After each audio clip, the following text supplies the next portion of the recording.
ಹಳೆ ಮೈಸೂರು ಭಾಗದ ವಿಚಾರಕ್ಕೆ ಸಂಬಂಧಪಟ್ಟಂತೆ ನೋಡ್ತಾ ಹೋಗೋದಾದ್ರೆ ನಾವಿಲ್ಲಿ ಹಳೆ ಮೈಸೂರು ಭಾಗವನ್ನ ಅತಿ ದೊಡ್ಡ ಲೋಕಸಭಾ ಕ್ಷೇತ್ರಗಳು ಬರುವಂತ ವ್ಯಾಪ್ತಿಯಲ್ಲಿ ತೆಗೆದುಕೊಳ್ತೀವಿ. ರಂಗಿನ ದುನಿಯಾದಲ್ಲಿ ರಂಗೇರಿದ ಎಲೆಕ್ಷನ್ ಕಾವು.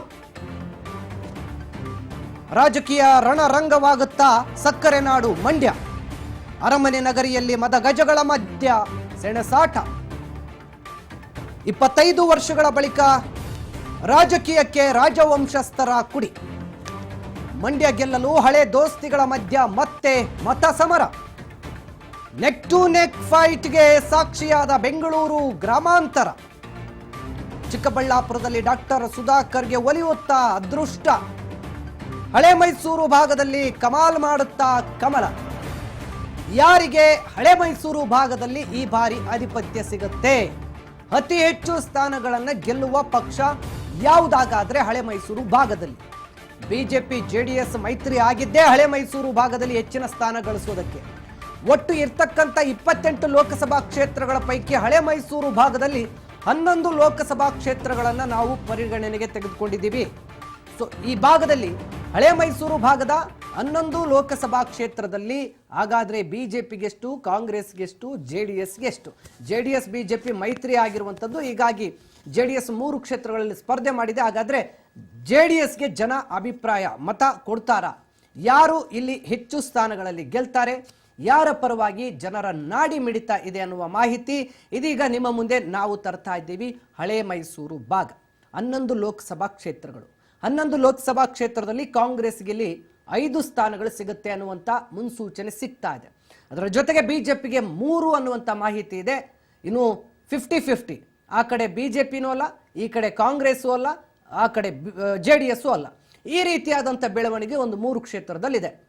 ಒಟ್ಟಾರೆ ಕಾಂಗ್ರೆಸ್ 5, ಬಿಜೆಪಿ 3 ಸಮಬಲವಾಗಿ ಪೈಪೋಟಿ ಕೊಡಬಹುದಾದ ಒಂದಷ್ಟು ಕ್ಷೇತ್ರಗಳು ಅಲ್ಲಿ 3 ಇವೆ. ಆ 3 ಕ್ಷೇತ್ರದಲ್ಲಿ ಜೆಡಿಎಸ್ ಇದೆಯಾ, ಬಿಜೆಪಿ ಇದೆಯಾ, ಕಾಂಗ್ರೆಸ್ ಇದೆಯಾ, ಸಮಬಲ ಪೈಪೋಟಿ ಯಾರಿಗಿದೆ? ಈ ಎಲ್ಲ ಮಾಹಿತಿಗಳು ಕೂಡ ಬಹಳ ಮುಖ್ಯ ಆಗುತ್ತೆ. ಮೊದಲನೇದಾಗಿ ಹಳೆ ಮೈಸೂರು ಭಾಗದಲ್ಲಿ ತುಮಕೂರು ಲೋಕಸಭಾ ಕ್ಷೇತ್ರಕ್ಕೆ ಸಂಬಂಧಪಟ್ಟಂತ ಸರ್ವೆಯನ್ನು ನೋಡ್ತಾ ಹೋಗೋದಾದ್ರೆ ಲೋಕಸಭೆಯಲ್ಲಿ ಸ್ವೀಕರಿಸಿದಂತ ಕರೆಗಳು ತುಮಕೂರು ಭಾಗಕ್ಕೆ 8546. ತುಮಕೂರು ಲೋಕಸಭಾ ಕ್ಷೇತ್ರದ ಮತದಾರರು ನಮಗೆ ಕರೆ ಮಾಡಿ ವೋಟ್ ಮಾಡಿರುವಂಥದ್ದು. ವಿ ಸೋಮಣ್ಣ ಬಿಜೆಪಿಯಿಂದ ಸ್ಪರ್ಧೆ ಮಾಡಿದ್ದಾರೆ. 4201 ಮತಗಳು ವಿ ಸೋಮಣ್ಣ ಅವರ ಪರವಾಗಿ ಬಂದಿದೆ. 49% ವೋಟ್ ಶೇರ್ ಅನ್ನ ವಿ ಸೋಮಣ್ಣ ಪಡೆದಿದ್ದಾರೆ. SP ಮುದ್ದಹನುಮೇಗೌಡರಿಗೆ ಕಾಂಗ್ರೆಸ್ನಿಂದ ಟಿಕೆಟ್ ಸಿಕ್ಕಿದೆ. 4345 ಕರೆಗಳು ಬಂದಿದೆ. 51% ವೋಟ್ ಶೇರ್ ಅನ್ನ ಪಡೆದಿದ್ದಾರೆ. ಸೊ ಒಟ್ಟಲ್ಲಿ ತುಮಕೂರಿನ ಲೋಕಸಭಾ ಕ್ಷೇತ್ರ ನೆಕ್ ಟು ನೆಕ್ ಫೈಟ್ ಅನ್ನು ಕೊಡುತ್ತೆ ಅನ್ನುವಂಥದ್ದು ಸ್ಪಷ್ಟವಾಗಿ ಗೊತ್ತಾಗ್ತಾ ಇದೆ. 51% ಇತ್ತ ಕಾಂಗ್ರೆಸ್ ಅಭ್ಯರ್ಥಿಗೆ, ಅತ್ತ ಬಿಜೆಪಿ ಅಭ್ಯರ್ಥಿಗೆ 49%. ಹೀಗಾಗಿ ಕೊನೆ ಹಂತದವರೆಗೂ ಕೂಡ ಇಲ್ಲಿ ಗೆಲುವಿನ ವ್ಯಕ್ತಿ ಯಾರು ಅನ್ನುವಂಥ ಕ್ಯೂರಿಯಾಸಿಟಿ ಇದ್ದೇ ಇರುತ್ತೆ. ಸೊ ಒಟ್ಟು 8546 ಮತದಾರರು ಈ ನಿರ್ಧಾರವನ್ನು ಕೊಟ್ಟಿದ್ದಾರೆ. ಮತ್ತೊಂದು ಹಳೆ ಮೈಸೂರು ಭಾಗದ ಕ್ಷೇತ್ರವನ್ನು ನೋಡೋದು ಮೈಸೂರು ಲೋಕಸಭಾ ಕ್ಷೇತ್ರದಲ್ಲಿ ಈ ಬಾರಿ ಜನಾಭಿಪ್ರಾಯ ಯಾರ ಪರವಾಗಿದೆ? ಮೈಸೂರಿನಲ್ಲಿ ಸ್ವೀಕರಿಸಿರುವಂತಹ ಒಟ್ಟು ಕರೆಗಳ ಸಂಖ್ಯೆ 8355. ಈ 8355 ಕರೆಗಳ ಪೈಕಿ ಯದುವೀರ್ ಒಡೆಯರು ಬಿಜೆಪಿಯಿಂದ ಸ್ಪರ್ಧೆ ಮಾಡಿದ್ದಾರೆ. ಇವರಿಗೆ ಬಂದಿರುವಂತಹ ಮತಗಳು 4853. 55% ವೋಟ್ಗಳನ್ನ ಇಲ್ಲಿ ಯದುವೀರ್ ಒಡೆಯರು ಪಡೆದಿದ್ದಾರೆ. ಸೊ ಅಂದ್ರೆ ರಾಜವಂಶಸ್ಥರಿಗೆ ಇಲ್ಲಿ ಗೆಲುವಿನ ಕಿರೀಟ ಸಿಗುತ್ತೆ ಅನ್ನುವಂಥ ಮುನ್ಸೂಚನೆ ಸಿಗ್ತಾ ಇದೆ.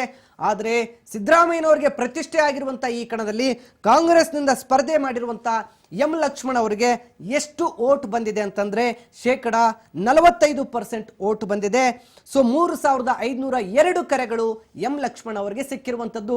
ಈ ನಿಟ್ಟಿನಲ್ಲಿ ಮೈಸೂರು ಲೋಕಸಭಾ ಕ್ಷೇತ್ರದಲ್ಲಿ ರಾಜ್ ನ್ಯೂಸ್ ಕೈಗೊಂಡಂತ ಸರ್ವೆಯಲ್ಲಿ ಬಿಜೆಪಿ ಅಭ್ಯರ್ಥಿ ಆಗಿರುವಂತಹ ಯದುವೀರ್ ಒಡೆಯರು 55% ವೋಟ್ಗಳನ್ನು ಪಡೆದು ಗೆಲುವನ್ನ ದಾಖಲಿಸಲಿದ್ದಾರೆ ಅನ್ನುವಂಥ ಮಾಹಿತಿ ಸಿಕ್ಕಿದೆ.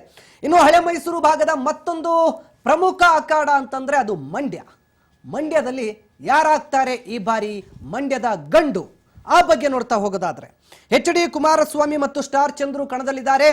ಇಲ್ಲಿ ಒಟ್ಟು ಸ್ವೀಕರಿಸಿರುವಂತಹ ಕರೆಗಳ ಸಂಖ್ಯೆ 8245. 8245 ಕರೆಗಳ ಪೈಕಿ HD ಕುಮಾರಸ್ವಾಮಿ ಪರವಾಗಿ ಒಲವು ಬಂದಿರುವಂತದ್ದು 4125 ಕರೆಗಳು. 50% ವೋಟ್ ಅನ್ನ ಇಲ್ಲಿ HD ಕುಮಾರಸ್ವಾಮಿ ಪಡೆದಿದ್ದಾರೆ. ಅಂದ್ರೆ ಗೊತ್ತಾಯಿತು ಮಂಡ್ಯ ಪ್ರತಿ ಬಾರಿಯಂತೆ ಈ ಬಾರಿಯೂ ಕೂಡ ನೆಟ್ ಟು ನೆಟ್ ವಾರ್ನ ಕೊಡುತ್ತೆ, ಜಿದ್ದಾಜಿದ್ದಿಯ ಕಣವಾಗಿ ಕಂಡು ಬರುತ್ತೆ ಅಂತ. ಯಾಕೆಂದ್ರೆ ಇನ್ನು 50% ಓಟನ್ನ ಪಡೆದಿರೋದು ಕಾಂಗ್ರೆಸ್ ಅಭ್ಯರ್ಥಿ ಸ್ಟಾರ್ ಚಂದ್ರು. ಸೊ ಇಲ್ಲಿ HD ಕುಮಾರಸ್ವಾಮಿ ಮತ್ತು ಸ್ಟಾರ್ ಚಂದ್ರು ನಡುವೆ ನಡೀತಾ ಇರುವಂತ ಈ ಮತ ಯುದ್ಧದಲ್ಲಿ 50-50 ಫಲಿತಾಂಶ ಸಿಕ್ಕಿದೆ. ಗೆಲ್ಲೋರು ಯಾರು ಅನ್ನೋ ಕುತೂಹಲ ರಿಸಲ್ಟ್ ಅಲ್ಲೇ ನಮಗೆ ಗೊತ್ತಾಗುತ್ತೆ. ಸೊ ರಾಜ್ ನ್ಯೂಸ್ ಸರ್ವೆಯಲ್ಲಿ ಬಂದಿರುವಂತ ಹೂರಣ ಅದು. ಇನ್ನು ಕೋಲಾರ ಲೋಕಸಭಾ ಕ್ಷೇತ್ರಕ್ಕೆ ಸಂಬಂಧಪಟ್ಟಂತೆ ನೋಡ್ತಾ ಹೋಗೋದಾದ್ರೆ, ಕೋಲಾರದ ಲೋಕಸಭೆಯಲ್ಲಿ ರಾಜ್ ನ್ಯೂಸ್ ಸರ್ವೆಗೆ ಬಂದಿರುವಂತಹ ಕರೆಗಳ ಸಂಖ್ಯೆ 15,968 ಕರೆಗಳು ಬಂದಿದೆ. ಆ 15,968 ಕರೆಗಳ ಪೈಕಿ KP ಗೌತಮ್ ಗೌಡ ಕಾಂಗ್ರೆಸ್ನಿಂದ ಸ್ಪರ್ಧೆ ಮಾಡಿರುವಂತಹ ಅಭ್ಯರ್ಥಿಗೆ ಬಂದಿರುವ ಕರೆಗಳ ಸಂಖ್ಯೆ 6,986, 45% ಓಟನ್ನ KP ಗೌತಮ್ ಗೌಡ ಪಡೆದಿದ್ದಾರೆ. ಇನ್ನು ಮಲ್ಲೇಶ್ ಬಾಬು JDS ನಿಂದ ಸ್ಪರ್ಧೆ ಮಾಡಿದ್ದಾರೆ. ಮಲ್ಲೇಶ್ ಬಾಬು ಅವರಿಗೆ 8,982 ಕರೆ ಬಂದಿದೆ, 55% ಓಟನ್ನು ಪಡೆದಿದ್ದಾರೆ. 55% ಓಟ್ ಪಡೆದಿರುವಂತಹ ಮಲ್ಲೇಶ್ ಬಾಬು ಈ ಬಾರಿ JDSಗೆ ಅಲ್ಲಿ ಗೆಲುವನ್ನು ತಂದುಕೊಡ್ತಾರೆ ಅನ್ನುವಂಥ ಮುನ್ಸೂಚನೆ ಸಿಕ್ಕಿದೆ ಕೋಲಾರ ಲೋಕಸಭಾ ಕ್ಷೇತ್ರದಲ್ಲಿ. ಮತ್ತೊಂದು ಲೋಕಸಭಾ ಕ್ಷೇತ್ರವನ್ನು ನೋಡ್ತಾ ಹೋಗೋದಾದ್ರೆ, ಹಾಸನದ ಲೋಕಸಭಾ ಕ್ಷೇತ್ರದಲ್ಲಿ ಈ ಬಾರಿ ಜನ ಯಾರಿಗೆ ಓಟ್ ಕೊಡ್ತಾರೆ ಅಂತ ನಾವು ಸರ್ವೆ ಮಾಡಿದಂಥ ಸಂದರ್ಭದಲ್ಲಿ ನಮಗೆ ಬಂದಂಥ ಕರೆಗಳ ಸಂಖ್ಯೆ 12,301. ಆ 12,301 ಕರೆಗಳ ಪೈಕಿ ಪ್ರಜ್ವಲ್ ರೇವಣ್ಣ JDS ಅಭ್ಯರ್ಥಿಯಾಗಿ ಕಣದಲ್ಲಿದ್ದಾರೆ. ಪ್ರಜ್ವಲ್ ರೇವಣ್ಣ ಅವರಿಗೆ 5,991 ಕರೆಗಳು ಬಂದಿದೆ, 48% ಓಟನ್ನು ಪಡೆದಿದ್ದಾರೆ. ಶ್ರೇಯಸ್ ಎಂ ಪಾಟೀಲ್ ಅವರು ಕಾಂಗ್ರೆಸ್ನಿಂದ ಸ್ಪರ್ಧೆ ಮಾಡಿದ್ದಾರೆ, 52% ಓಟನ್ನು ಪಡೆದಿದ್ದಾರೆ. ಅಂದ್ರೆ 6,310 ಕರೆಗಳು ಶ್ರೇಯಸ್ ಪಾಟೀಲ್ ಅವರ ಪರವಾಗಿ ಬಂದಿದೆ. ಸೊ JDSನ ಭದ್ರಕೋಟೆ ಅಂತ ಕರೆಸಿಕೊಳ್ಳುವ ಹಾಸನ ಈ ಬಾರಿ ಅಲ್ಲಿ JDS ಸೋಲನ್ನ ಕಾಣಬಹುದು ಅನ್ನುವಂಥ ಹೂರಣ ಇದೀಗ ನಮ್ಮ ರಾಜ್ ನ್ಯೂಸ್ನ ಸರ್ವೆಯಲ್ಲಿ ಗೊತ್ತಾಗಿರುವಂಥದ್ದು. ಪ್ರಜ್ವಲ್ ರೇವಣ್ಣ ಸೋಲನ್ನ ಕಾಣ್ತಾರೆ, ಶ್ರೇಯಸ್ ಪಾಟೀಲ್ ಗೆಲುವನ್ನು ಕಾಣ್ತಾರೆ ಅನ್ನುವಂಥದ್ದು ಹಾಸನದ ಫಲಿತಾಂಶದಲ್ಲಿ ಗೊತ್ತಾಗಿದೆ. ಇನ್ನು ಮತ್ತೊಂದು ಹಳೆ ಮೈಸೂರು ಭಾಗದ ಚಿಕ್ಕಬಳ್ಳಾಪುರ ಲೋಕಸಭಾ ಕ್ಷೇತ್ರಕ್ಕೆ ಸಂಬಂಧಪಟ್ಟಂತೆ ನೋಡ್ತಾ ಹೋಗೋದಾದ್ರೆ, ಚಿಕ್ಕಬಳ್ಳಾಪುರ ಲೋಕಸಭೆಗೆ ಬಂದಿರುವಂತಹ ಒಟ್ಟು ಕರೆಗಳ ಸಂಖ್ಯೆ 9,422. ಈ 9,422 ಕರೆಗಳ ಪೈಕಿ ಬಿಜೆಪಿ ಅಭ್ಯರ್ಥಿ ಆಗಿರುವಂತಹ ಡಾಕ್ಟರ್ ಕೆ ಸುಧಾಕರ್ ಅವರಿಗೆ ಬಂದಿರುವಂತಹ ಮತಗಳು 4,850, 50.5% ಓಟನ್ನ ಇದೀಗ ಡಾಕ್ಟರ್ ಕೆ ಸುಧಾಕರ್ ಪಡೆದಿದ್ದಾರೆ. ರಕ್ಷಾ ರಾಮಯ್ಯ ಕಾಂಗ್ರೆಸ್ನಿಂದ ಕಣದಲ್ಲಿದ್ದಾರೆ. ರಕ್ಷಾ ರಾಮಯ್ಯ ಅವರಿಗೆ ಬಂದಿರುವಂತಹ ಕರೆಗಳ ಸಂಖ್ಯೆ 4,572, 49.5% ಓಟನ್ನು ಪಡೆದಿದ್ದಾರೆ. ಜಸ್ಟ್ ಒಂದೆರಡು ಅಂಕಿಯ ಡಿಸ್ಟೆನ್ಸ್ ಅಲ್ಲಿ ಇಲ್ಲಿ ಗೆಲುವಿನ ನಾಗಾಲೋಟ ಕಂಡು ಬರ್ತಾ ಇದೆ. ಕೊನೆಯ ಹಂತದಲ್ಲಿ ಬೆರಳೆಣಿಕೆಯಲ್ಲಿ ಗೆಲುವು ಕಂಡ್ರು ಕೂಡ ಅಚ್ಚರಿ ಇಲ್ಲ, ಅಥವಾ ಸೋಲು ಕಂಡ್ರು ಅಚ್ಚರಿ ಇಲ್ಲ ಅಂತ ಒಂದು ಜಿದ್ದಾಜಿದ್ದಿಯ ಕಣವಾಗಿ ಚಿಕ್ಕಬಳ್ಳಾಪುರ ಕಂಡು ಬರುತ್ತೆ. ಇದನ್ನೂ ಕೂಡ ನಾವು 50-50 ಅಂತಾನೆ ಅನ್ಕೊಳ್ಬಹುದು. ಆ ನಿಟ್ಟಿನ ಫಲಿತಾಂಶ ಸದ್ಯದ ಮಟ್ಟಿಗೆ 5% ಓಟ್ ಶೇರ್ ಅನ್ನ ಹೆಚ್ಚು ಪಡ್ಕೊಂಡಿರುವಂತ 5% ಅಲ್ಲ 0.5% ಓಟ್ ಶೇರ್ ಅನ್ನು ಹೆಚ್ಚು ಪಡ್ಕೊಂಡಿರುವಂತ ಡಾಕ್ಟರ್ ಕೆ ಸುಧಾಕರ್ ಇಲ್ಲಿ ಗೆಲ್ಲಬಹುದು ಅನ್ನುವ ಮುನ್ಸೂಚನೆ ಸಿಕ್ಕಿದೆ. ನೋಡೋಣ ರಕ್ಷಾ ರಾಮಯ್ಯ ಅವರ ಪೈಪೋಟಿ ಹೇಗಿರುತ್ತೆ ಅನ್ನೋದ್ರ ಮೇಲೆ ಡಿಪೆಂಡ್ ಆಗುತ್ತೆ. ಸೊ ಇಲ್ಲಿವರೆಗಿನ ಫಲಿತಾಂಶದಲ್ಲಿ ಚಿಕ್ಕಬಳ್ಳಾಪುರದಲ್ಲಿ ಬಿಜೆಪಿ. ಇನ್ನು ಹಳೆ ಮೈಸೂರು ಭಾಗದ ಮತ್ತೊಂದು ಲೋಕಸಭಾ ಕ್ಷೇತ್ರ ಚಾಮರಾಜನಗರದಲ್ಲಿ ನಾವು ತೆಗೆದುಕೊಂಡಿರುವಂತಹ ಕಾಲ್ ಮಾಡಿ ವೋಟ್ ಮಾಡಿ ಅಭಿಯಾನಕ್ಕೆ ಬಂದಂತ ಕರೆಗಳ ಸಂಖ್ಯೆ 9,049. ಈ 9,049 ಕರೆಗಳ ಪೈಕಿ ಬಿಜೆಪಿಯಿಂದ ಸ್ಪರ್ಧೆ ಮಾಡಿರುವಂತಹ ಎಸ್ ಬಾಲರಾಜ್ ಅವರಿಗೆ ಬಂದಿರುವ ಕರೆಗಳ ಒಟ್ಟು ಸಂಖ್ಯೆ 3,684, 47% ಓಟನ್ನ ಬಿಜೆಪಿ ಅಭ್ಯರ್ಥಿ ಬಾಲರಾಜ್ ಪಡೆದಿದ್ದಾರೆ. ಅದರ ಜೊತೆಗೆ ಸುನೀಲ್ ಬೋಸ್ ಕಾಂಗ್ರೆಸ್ನಿಂದ ಕಣದಲ್ಲಿದ್ದಾರೆ. ಸೊ ಸುನೀಲ್ ಬೋಸ್ ಅವರಿಗೆ ಇಲ್ಲಿ ಬಂದಿರುವಂತಹ ಕರೆಗಳ ಸಂಖ್ಯೆ 5,365, 53% ಓಟನ್ನ ಸುನೀಲ್ ಬೋಸ್ ಪಡೆದಿದ್ದಾರೆ. ಹೀಗಾಗಿ ಇಲ್ಲಿ ಚಾಮರಾಜನಗರದಲ್ಲಿ ಈ ಬಾರಿ ಕಾಂಗ್ರೆಸ್ ಗೆಲುವನ್ನು ಸಾಧಿಸುತ್ತೆ ಅನ್ನುವಂಥ ಮುನ್ಸೂಚನೆ ಸಿಗ್ತಾ ಇದೆ. ಸೊ ಈ ನಿಟ್ಟಿನಲ್ಲಿ ಚಾಮರಾಜನಗರದಲ್ಲಿ ಹೆಚ್ಚು ಮತ ಗಳಿಸಬಹುದು ಸುನೀಲ್ ಬೋಸ್ ಅನ್ನುವಂಥ ಮಾಹಿತಿ ಸಿಕ್ಕಿದೆ. ಇನ್ನು ಬೆಂಗಳೂರು ದಕ್ಷಿಣ ಕ್ಷೇತ್ರದ ಬಗ್ಗೆ ಮಾತನಾಡೋಣ.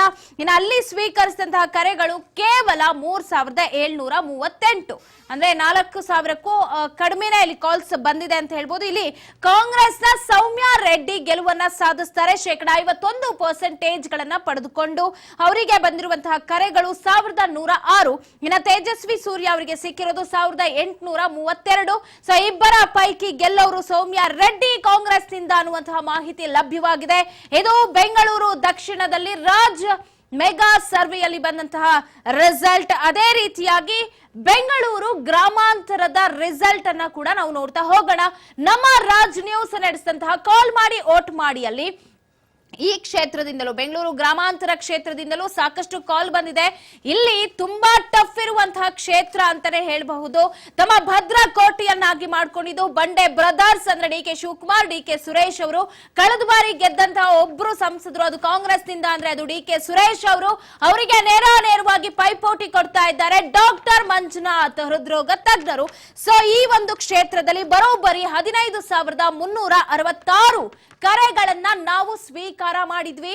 ಇಲ್ಲಿ ರಿಸಲ್ಟ್ 50-50 ಬಂದಿದೆ. ಇಲ್ಲಿ ಇಬ್ರು ಕೂಡ ಗೆಲ್ಲುವಂತಹ ಕ್ಯಾಂಡಿಡೇಟ್. ಇದು ತುಂಬಾ ಟಫ್ ಇರುವಂತಹ ಕ್ಷೇತ್ರ ಅನ್ನೋದು ನಮ್ಮ ಸರ್ವೆಯಲ್ಲಿ ಗೊತ್ತಾಗಿದೆ. Doctor CN. ಮಂಜುನಾಥ್ ಅವರ ಪರವಾಗಿ ಅಂದ್ರೆ ಅವರೀಗ ಬಿಜೆಪಿಯ ಒಂದು ಚಿಹ್ನೆಯಿಂದ ನಿಲ್ತಾ ಇರೋದು. ಅವರಿಗೆ 7,538 ಕರೆಗಳು ಬಂದಿದ್ರೆ ಡಿ.ಕೆ. ಸುರೇಶ್ ಅವರಿಗೆ 7,783, ಒಂದು 30 ಕಾಲ್ಸ್ ಆಚೆ ಈಚೆ ಹೋಗಿದೆ. ಆದ್ರೆ 50-50 ಇಬ್ಬರಿಗೂ ಕೂಡ ಬಂದಿರೋದು. ಅಂದ್ರೆ ಅಷ್ಟೇ ಟಫ್ ಆಗಿರುತ್ತೆ. ಶತಾಯ ಗತಾಯ ಪ್ರಯತ್ನ ಪಡ್ಬೇಕಾಗುತ್ತೆ ಡಿ.ಕೆ. ಬ್ರದರ್ಸ್ ತಮ್ಮ ಭದ್ರಕೋಟೆಯನ್ನ ಹಾಗೆ ಉಳಿಸ್ಕೊಳ್ಬೇಕು ಅಂತಂದ್ರೆ. ಇಲ್ಲ ಅಂದ್ರೆ ಡಾಕ್ಟರ್ ಮಂಜುನಾಥ್ ಅವರು ಅಲ್ಲಿ ಯಾವ ರೀತಿ ಆಪರೇಷನ್ ಮಾಡಿ ಜನರನ್ನ ಒಲಿಸ್ಕೊಳ್ತಾರೆ ಅನ್ನೋದು ಹೇಳಕ್ಕಾಗಲ್ಲ.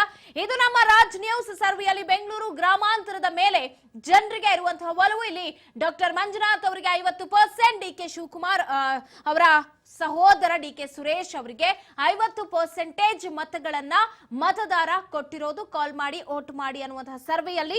ಇನ್ನ ಬೆಂಗಳೂರು ಉತ್ತರವನ್ನ ನಾವು ನೋಡೋದಾದ್ರೆ ಇದು ಕೂಡ ಹೈ ವೋಲ್ಟೇಜ್ ಕಣವಾಗಿ ನಮಗೆ ಕಾಣಿಸ್ತಾ ಇದೆ.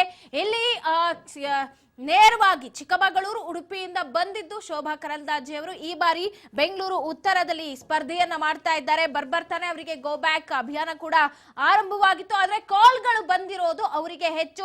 ನಾವು ಒಟ್ಟಾರೆ ಸ್ವೀಕರಿಸಿದಂತಹ ಕರೆಗಳು ಕೇವಲ 3,110 ಕರೆಗಳು. ಇಲ್ಲಿ ಶೋಭಾ ಕರಂದ್ಲಾಜೆ ಅವರಿಗೆ 54% ಮತಗಳು ಬಂದಿದೆ ಅಂತ ಹೇಳ್ಬೋದು. 1,680 ಮತಗಳು ಬಂದಿದೆ, 54%. ಇನ್ನ ಪ್ರೊಫೆಸರ್ ರಾಜೀವ್ ಗೌಡ ಅವರಿಗೆ 1,430 ಕರೆಗಳು ಬಂದಿದೆ, 46% ಅನ್ನ ಪಡೆದುಕೊಂಡಿದ್ದಾರೆ. ಇಲ್ಲಿ ಶೋಭಾ ಕರಂದ್ಲಾಜೆ ಅವರು ಗೆಲ್ತಾರೆ ಅನ್ನೋದು ರಾಜ್ ನ್ಯೂಸ್ ನ ಮೆಗಾ ಸರ್ವೆಯಲ್ಲಿ ಬಂದಂತಹ ರಿಸಲ್ಟ್. ಇದು ಬೆಂಗಳೂರು ಉತ್ತರದ ರಿಸಲ್ಟ್. ಆದ್ರೆ ಇನ್ನ ಕೇಂದ್ರದಲ್ಲಿ ಯಾರು ಗೆಲ್ತಾರೆ, ಬೆಂಗಳೂರು ಕೇಂದ್ರದ್ದು ನಾವು ನೋಡೋದಾದ್ರೆ ಇಲ್ಲಿ ಒಟ್ಟಾರೆಯಾಗಿ ಸ್ವೀಕರಿಸಿದಂತ ಕರೆಗಳು ಇಲ್ಲೂ ಕೂಡ ಹೆಚ್ಚೇನು ಬಂದಿಲ್ಲ. 4,460 ಕರೆಗಳು ಬಂದಿದೆ. ಸೊ ಇಲ್ಲಿ ಗೆದ್ದಿರುವವರು ಕಾಂಗ್ರೆಸ್ನ ಅಭ್ಯರ್ಥಿ ಮನ್ಸೂರ್ ಅಲಿ ಖಾನ್. ಈಗಾಗಲೇ ಕ್ಷೇತ್ರದಲ್ಲಿ ತಮ್ಮದೇ ಛಾಪನ್ನ ಮೂಡಿಸಿ ಕ್ಷೇತ್ರವಾರು ಸಂಚಾರವನ್ನ ನಡೆಸಿ ಜನರ ನಾಡಿ ಮಿಡಿತವನ್ನ ಅರಿತಾ ಇರೋರು ಮನ್ಸೂರ್ ಅಲಿ ಖಾನ್. ಅವರಿಗೆ ಬಂದಂತಹ ಕರೆಗಳು 2,303, ಅಂದ್ರೆ 52% ಮತಗಳು ಬಂದಿದ್ರೆ ಪಿ.ಸಿ. ಮೋಹನ್ ಅವರಿಗೆ 2,157, ಅಂದ್ರೆ 48% ಮತಗಳನ್ನ ಪಡೆದುಕೊಂಡಿದ್ದಾರೆ. ಇದು ಬೆಂಗಳೂರು ಉತ್ತರ ದಕ್ಷಿಣ ಗ್ರಾಮಾಂತರ ಕೇಂದ್ರದಲ್ಲಿ ಬಂದಂತದ್ದು. ಒಟ್ಟಾರೆಯಾಗಿ 28 ಕ್ಷೇತ್ರಗಳ ಸರ್ವೆಯನ್ನ ನಿಮ್ಮ ಮುಂದೆ ಇಟ್ಟಿದ್ದೀವಿ. ಯಾರು ಗೆಲ್ತಾರೆ, ಯಾರು ಸೋಲ್ತಾರೆ, ಯಾರು ಗೆಲುವಿನ ಒಂದು ಹಂಚಿನಲ್ಲಿ ಇದ್ದಾರೆ, 50% ಯಾರು ತೆಗೆದುಕೊಂಡಿದ್ದಾರೆ ಏನು ಎತ್ತ ಅಂತ ಮತ್ತಷ್ಟು ವಿಚಾರಗಳನ್ನ ತಿಳಿಸ್ತಾ ಹೋಗ್ತೀವಿ.